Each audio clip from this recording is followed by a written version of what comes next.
নবী সাল্লাল্লাহু আলাইহি ওয়াসাল্লামের বড় সাহাবী সাঈদ ইবনে আমির আল জুমাহি রাদিয়াল্লাহু তাআলা আনহু এমন একজন বান্দা, যেই বান্দা আল্লাহর সামনে দাঁড়াইতে ভয় পায়। আমার আল্লাহর সামনে আমি কিভাবে দাঁড়াই, আমার আল্লাহর সামনে আমি কিভাবে হিসাব দেই। সাঈদ ইবনে আমির আল জুমাহি রাদিয়াল্লাহু তাআলা আনহু আমিরুল মুমিনিন হযরত ওমর ইবনুল খাত্তাব রাদিয়াল্লাহু তাআলা আনহু যখন খেলাফতের দায়িত্ব পাইলেন, খেলাফতের দায়িত্ব পাইয়া মদিনার মসজিদে নববীর মধ্যে বসা, এমন সময় সাঈদ ইবনে আমির আল জুমাহি আসেন। আসার পরে ওমরকে বলেন, ইয়া উমর, ও উমর, তোমাকে একটা নসিহত করি। বলে কি? বলে ইত্তাকিল্লাহা ফিন্নাস ওয়ালা তাখশান নাসা ফিল্লাহ। আল্লাহকে ভয় করো, মানুষকে ভয় করবা না। আল্লাহর হুকুম মতো চলো, মানুষের কথা মতো চলবা না। আল্লাহ তোমাকে যেই দায়িত্ব দান করেছেন সেই দায়িত্বকে আমানত মনে করে চলবা। আল্লাহ পাক রব্বুল আলামিন তোমাকে যেন হকের উপরে রাখেন, এই জাতীয় নসিহত এবং উপদেশ সাঈদ ইবনে আমির ওমর ইবনুল খাত্তাবকে করতেছেন। যেই ওমর ইবনুল খাত্তাব হলো মদিনার আমিরুল মুমিনিনের দায়িত্ব পাইছেন।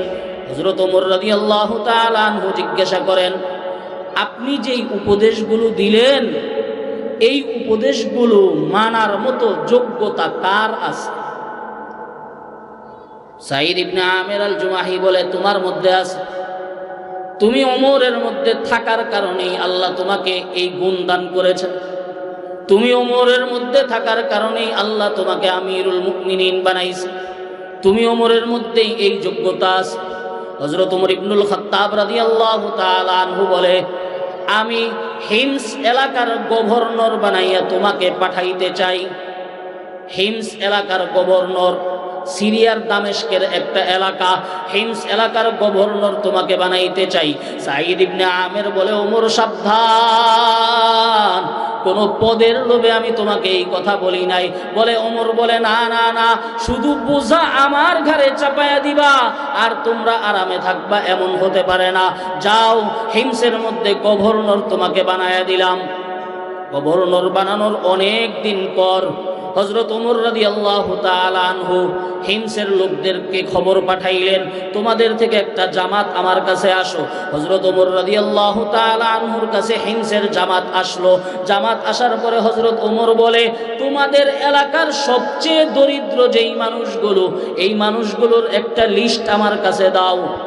তারা একটা লিস্টি দিল। কথা বুঝছেন? তারা একটা লিস্টি দিল। ওই লিস্টির মধ্যে সর্বপ্রথম নাম সাঈদ ইবনে আমির। সর্বপ্রথম নাম কার? কোন সাঈদ ইবনে আমির? যেই সাঈদ ইবনে আমির তাদের গভর্নর, যেই সাঈদ ইবনে আমির তাদের সরকার, যেই সাঈদ ইবনে আমির তাদের দায়িত্বশীল। ওই গরিবের লিস্টের মধ্যে সর্বপ্রথম নামটা সাঈদ ইবনে আমিরের। হযরত ওমর রাদিয়াল্লাহু তাআলা আনহু অবাক হয়ে গেলেন। অবাক হয়ে জিজ্ঞাসা করেন, মান সাঈদ ইবনে আমর? সাঈদ ইবনে আমির আবার কে? বলে, সাঈদ ইবনে আমির হলো আমাদের গভর্নর। বলে, তোমাদের গভর্নর গরিব? তোমাদের গভর্নর গরিব? তারা বলে, শুধু গরিবই না, বরং আমাদের মধ্যে সবচেয়ে গরিব যদি কেউ থাকে তাহলে একমাত্র আমাদের গভর্নর। আল্লাহু আকবার। হযরত ওমর রাদিয়াল্লাহু তাআলা আনহুকে বলে, আমিরুনা, আমাদের মধ্যে এক নম্বর গরিব সাঈদ ইবনে আমির। সে হলো আমাদের গভর্নর, সে হলো আমাদের বাদশাহ, কিন্তু সে শুধু আমাদের মধ্যে গরিবই না, বরং সবচেয়ে বেশি গরিব। হযরত ওমর রাদিয়াল্লাহু তাআলা আনহু রীতিমতো অবাক হয়ে গেলেন। একটা থলের মধ্যে কিছু স্বর্ণ মুদ্রা দিয়া ওই মানুষগুলোকে দিলেন আর বললেন, যাও, তোমাদের গভর্নর সাঈদ ইবনে আমিরের কাছে দিবা আর বলবা, আমিরুল মুমিনিন হযরত ওমরের পক্ষ থেকে তোমাকে হাদিয়া। লোকেরা নিয়ে হযরত সাঈদ ইবনে আমিরকে বাড়ির মধ্যে পায় নাই। হযরত সাঈদ ইবনে আমিরের বিবিকে পাইছে, তাকে জানায়া দিছে যে হযরত ওমরের পক্ষ থেকে আপনাদেরকে হাদিয়া পাঠানো হয়েছে। সাঈদ ইবনে আমির রাদিয়াল্লাহু তাআলা আনহু ঘরে যখন ফিরে এসেছেন, তার বিবি বলে আজকে আমাদের ঘরের মধ্যে আমিরুল মুমিনিনের পক্ষ থেকে হাদিয়া আসছে। সাথে সাথে বলে ইন্না লিল্লাহ, দুনিয়া বুঝি আমার ঘরে ঢুকে গেল। আল্লাহর সামনে দাঁড়ানোকে কেমন ভয় পায়। এর কিছুদিন পরে হযরত ওমর রাদিয়াল্লাহু তাআলা আনহু মনে মনে চিন্তা করলেন, ওই এলাকার মধ্যে সবচেয়ে গরিব বুঝি সাঈদ ইবনে আমের, যাই আমি সেই এলাকা সফর করব, সেই এলাকায় গিয়ে জায়গা মতো যাচাই করব সাঈদ ইবনে আমের কেমন। হযরত ওমর রাদিয়াল্লাহু তাআলা আনহু রওয়ানা। সেই দামেস্কের সিরিয়ার মধ্যে হিমস এলাকার মধ্যে হযরত ওমর উপস্থিত। হযরত ওমর সাঈদ ইবনে আমের আর হিমসের জনগণকে একসাথে ডাকলেন। ডাকার পরে সবাইকে বসাইলেন।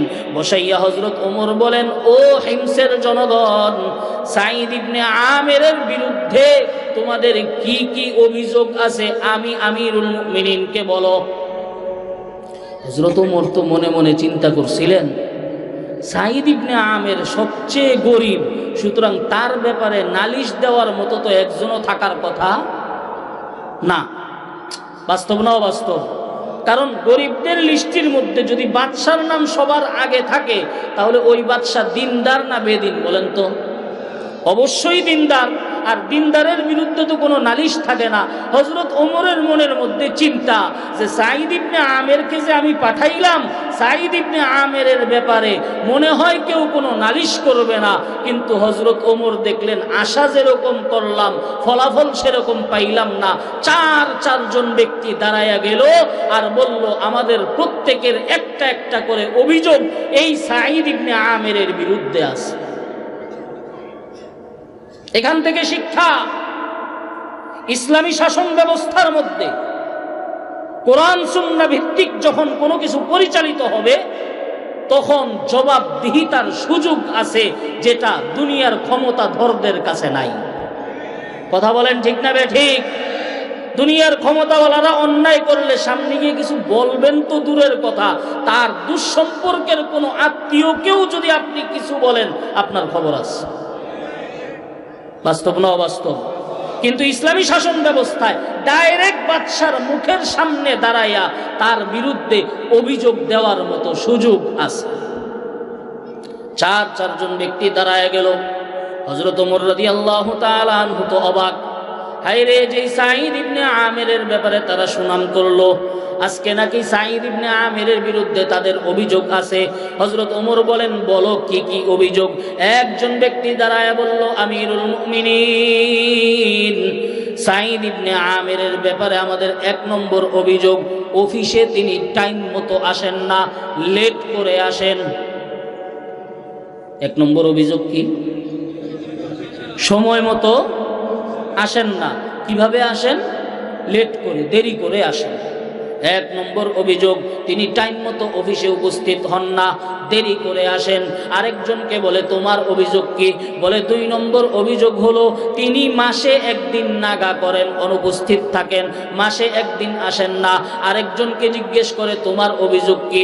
বলে, রাত্রেবেলা সাঈদ ইবনে আমেরকে ডাকলে তার কোনো জবাব পাওয়া যায় না। আরেকজনকে বলে, তোমার অভিযোগ কি? ওই ব্যক্তি বলে, সাঈদ ইবনে আমেরের দিকে তাকায়া দেখি মাঝে মাঝে তিনি মানুষের সামনে বেহুশ হইয়া পড়া যান। কয়টা অভিযোগ? 4টা অভিযোগ। বুঝতেছেন কথা? কারা কারা বুঝতেছেন হাত তুলে দেখান তো। আল্লাহ সবাইকে কবুল করুন, হাত নামান। সাঈদ ইবনে আমেরের ব্যাপারে কয় অভিযোগ? 4 অভিযোগ। 1 নম্বর অভিযোগ, তিনি লেট করেন, সময় মতো আসেন না।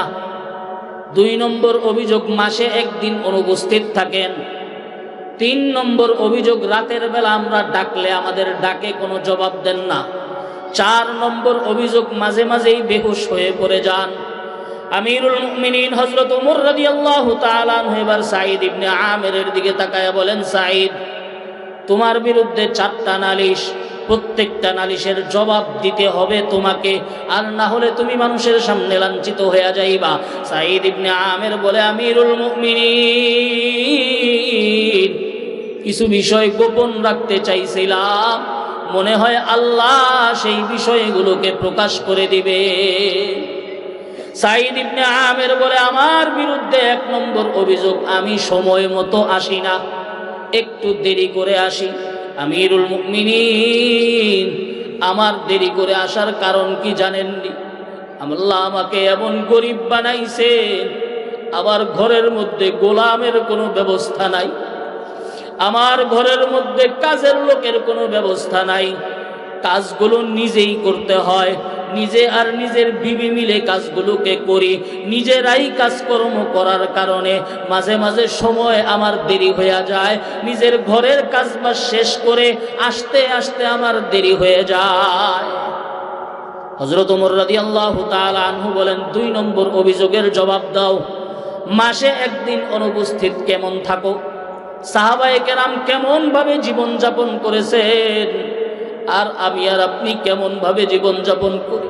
কোন মুখে সাহাবীদের বিরুদ্ধে কথা বলি আমরা? দ্বীনের জন্য যারা এত কষ্ট করেছেন তাদের বিরুদ্ধে কোন মুখে আমরা কথা বলি? সাঈদ ইবনে আমিরের বিরুদ্ধে 2 নম্বর অভিযোগ, ও সাঈদ, মাসের মধ্যে তুমি একদিন অনুপস্থিত থাকো, কারণ কি? হযরত সাঈদ ইবনে আমির বলে, আমিরুল মুমিনিন, এই যে আমার গায়ে জামাটা দেখতেছেন, এই একটাই জামা, আমার আর কোনো জামার ব্যবস্থা নাই। আল্লাহু আকবার। আমি সাঈদ ইবনে আমিরের কিনার মতো আর কোনো টাকা নাই, আর কোনো জামার ব্যবস্থা নাই। এই একটা জামা হওয়ার কারণে 1 মাস পর্যন্ত একটা জামা আমি পরিধান করি। 1 মাস পরে এই জামাটাকে ধুইয়া দেই, যেই দিন ধুইয়া দেই সেই দিন অফিসের মধ্যে উপস্থিত হতে পারি না, সেই দিন নিজের কার্যালয়ে হাজির হতে পারি না। হযরত ওমর রাদিয়াল্লাহু তাআলা আনহু বলেন, 3 নম্বর অভিযোগ। 3 নম্বর অভিযোগ, রাতের বেলা তুমি মানুষের ডাকে সাড়া দাও না কেন? আমিরুল মুমিনিনকে হযরত সাঈদ বলেন, আমিরুল মুমিনিন, আমার সময়টাকে আমি 2টা ভাগ করে নিয়েছি। একটা ভাগ মানুষের জন্য, আরেকটা ভাগ আমার আল্লাহর জন্য। সকাল থেকে নিয়ে সন্ধ্যা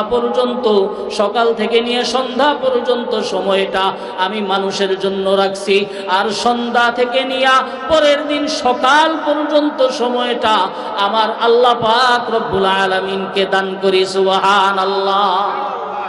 4 নম্বর অভিযোগ, তুমি মাঝে মাঝে নাকি বেহুশ হয়ে পড়ে যাও, কারণ কি?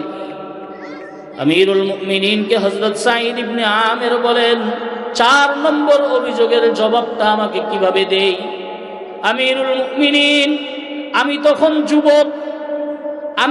যুবক, মক্কার মধ্যে তপ্ত দুপুর বেলা তাকায় দেখলাম কিছু মানুষ এক জায়গায় দাঁড়ানো। আমি সাঈদ ইবনে আমির সেই জায়গায় গেলাম, দেখি কি হয়। তাকায় দেখলাম আমি তখন কাফের। তাকায় দেখলাম একজন মুসলমানকে নির্যাতন করা হচ্ছে। কাকে নির্যাতন করা হয়? মনোযোগ আছে আপনাদের? কাকে নির্যাতন করা হচ্ছে? মুসলমান। আমি সাঈদ ইবনে আমির তখন যুবক এবং বেঈমান, আমি তখন মুসলমান হই নাই। ঠিক দুপুরবেলা আমি তাকায়া দেখলাম এক জায়গায় মানুষের ভিড়। কি হইতেছে? আমি ওই জায়গায় যাওয়ার পরে দেখলাম একজন মুসলমানকে অত্যাচার করা হচ্ছে। কিভাবে অত্যাচার করা হচ্ছে? বলে ছুরি দিয়ে তাকে আঘাত করা হইতেছে, তার গায়ের চামড়াটা উঠানো হচ্ছে, তাকে শুলিবিদ্ধ করে তীর মারা হইতেছে। আমি সাঈদ ইবনে আমির সেই জায়গায় যাইলাম, যায়া দেখি তিনি হযরত খুবাইব রাদিয়াল্লাহু তাআলা আনহু, আল্লাহর নবীর সাহাবী। ও আমিরুল মুমিনিন, হযরত খুবাইব রাদিয়াল্লাহু তাআলা আনহু মৃত্যুবরণ করার আগে একটা বদদুয়া করছিলেন।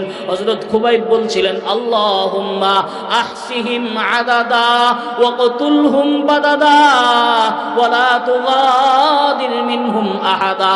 ও আল্লাহ, দ্বীনের কারণে আজকে মক্কাবাসী আমাকে রক্তাক্ত করতেছে, দ্বীনের কারণে মক্কাবাসী আমার উপর আক্রমণ করতেছে, দ্বীনের কারণে গো আল্লাহ, দুনিয়ার কোনো সম্পদের জন্য না, আফালাস্তু উবালি হিনা উকতালু মুসলিমা আলা আইয়ি জামবিন কানা লিল্লাহি মাসরাই। ও আল্লাহ, আপনার জন্য আমার আজকে কষ্ট হইতেছে। ইয়া আল্লাহ, এই মক্কাবাসীদের বিরুদ্ধে বদদুয়া করে যাই, আয় আল্লাহ গুনে গুনে হিসাব রাখবেন তারা কারা। আয় আল্লাহ এই প্রত্যেকটাকে শেষ করে দিবেন। আল্লাহ এই একজনকেও ছাড়বেন না। আমিরুল মুমিনিন সাঈদ ইবনে আমিরকে, সাঈদ ইবনে আমির হযরত ওমরকে বলে, আমিরুল মুমিনিন, ওই দৃশ্যের কথা মাঝে মাঝে আমার যখন মনে হয়ে যায় তখন আমি আল্লাহর ভয়ে বেহুশ হয়ে যাই। এর নাম ইসলামী শাসন ব্যবস্থা, এর নাম কোরআন সুন্নাহর শাসন ব্যবস্থা। আজ পৃথিবী তপ্ত হয়ে আছে। আজ পৃথিবীর মধ্যে জুলুম জায়গায় জায়গায়, কোনো জায়গায় ন্যায় শাসন নাই, কোনো জায়গায় ন্যায় বিচার নাই, কোনো জায়গায় ইনসাফ নাই। থাকবে কিভাবে? মানুষের সম্পর্ক আল্লাহর সাথে থাকবে তো মানুষ শান্তিতে থাকতে পারবে। সম্পর্ক আল্লাহর সাথে নাই, দুনিয়ার নাজ ও নেয়ামতের মাধ্যমে শান্তি পাওয়া যাবে না। ঠিক না বেঠিক? আলা বিযিক্রিল্লাহি তাতমাইন্নুল কুলুব। আল্লাহ বলেন, বান্দা, কোটি টাকার বিছানার মধ্যে ঘুমাইয়া শান্তি পাইবা না, কোটি টাকার বাড়ির মধ্যে থেকে শান্তি পাইবা না, কোটি টাকার গাড়ির মধ্যে চলে শান্তি পাইবা না। শান্তি যদি বান্দা পেতে চাও, আমি আল্লাহর সাথে সম্পর্ক লাগাও। চাটাইয়ের উপরে থাকবা, শান্তি দিয়া আমি আল্লাহ তোমার দিলটাকে ভরে দিব। এরকম আছে না নাই? কেউ 10 তলা বিল্ডিং এর মধ্যে থেকেও পেরেশান, আর কেউ মসজিদের বারিন্দার মধ্যে শুইয়াও আনন্দিত, মসজিদের বারিন্দার মধ্যেও শুইয়াও শান্ত। তার দিলের মধ্যে শান্তি দান করেছেন যিনি, তিনি কে? বান্দা কয় রকম? আলোচনার গোড়া মনে আছে? বান্দা কয় রকম? 2 রকম। এক রকম বান্দা আখিরাতকে প্রাধান্য দেয়, আরেক রকম বান্দা দুনিয়াকে প্রাধান্য দেয়। এই আখিরাতকে প্রাধান্য যারা দেয় তাদের একজন হলেন সাঈদ ইবনে আমির, যার জীবনটা আপনাদেরকে বললাম। আল্লাহ সুবহানাহু ওয়া তাআলা আমাদের সবাইকে সাহাবাওয়ালা ঈমানওয়ালা হওয়ার তৌফিক দান করুন। সাহাবায়ে কেরামের ব্যাপারে জবান সাবধান। বলেন, সাহাবায়ে কেরামের ব্যাপারে জবান, সাহাবায়ে কেরামের ব্যাপারে জবান। কোন সাহাবীর বিরুদ্ধে আমরা কোনো কথা বলবো না, কোন সাহাবীর বদনাম আমরা করব না, কোন সাহাবীর দুর্নাম আমরা রটাবো না। সাহাবাওয়ালা ঈমানওয়ালা হওয়ার আল্লাহ আমাদের সবাইকে তৌফিক দান করুন।